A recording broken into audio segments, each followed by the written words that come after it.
खबरों के सिलसिले को आगे बढ़ाएंगे, रुख करेंगे हब डैम का, जहां इस वक्त भी पानी का अखराज जारी है। स्पिलवे से अखराज के बाद पानी हब नदी के रास्ते समंदर बुर्द हो रहा है। वहीं पर हमारे नुमाइंदे मौजूद हैं, बाबर नसीर, उनसे बात करेंगे। बाबर, बताइएगा इस हवाले से।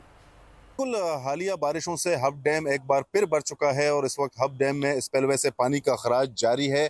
339 फुट का जो सतह आब है वो भर चुका है और उसके बाद से स्पिलवे से खराज जारी है। हब डैम के हवाले से बताता चलूँ तो दादू से लेकर और खुजदार के भी काफ़ी इलाके हैं जहाँ पे बारिशें होती हैं, तो ये उसका कैचमेंट एरिया का जो पानी है वो हब डैम में आके स्टोर होता है। स्टोर होने के बाद जो 339 फुट सतह आब इसकी गुंजाइश है उसको जो है मुकम्मल होने के बाद यहाँ से स्पिलवे के जरिए इसका खराज होता है और ये हब नदी से होते हुए समंदर जा गिरता है और समंदर बुर्द हो जाता है। इस हवाले से इरिगेशन हुकाम और वापडा जराए जो हमें ये बताते हैं कि इस वक्त जो है सैलाबी रेलों का जो दाखिला है वो काफ़ी हद तक रुक चुका है। ताहम अगर मजीद बारिशें हुई तो सतह मजीद ज़्यादा हो सकता है और स्पिलवे से जो पानी का खराज है उसमें काफ़ी हद तक इजाफा हो सकता है। इस वक्त जो है वो हब डैम से स्मूथली जो है वो स्पिलवे के जरिए पानी का खराज जारी है, जो कि हब नदी से होते हुए समंदर बुर्द हो रहा है। जी ठीक है, अपडेट करने के लिए आपका बेहद शुक्रिया।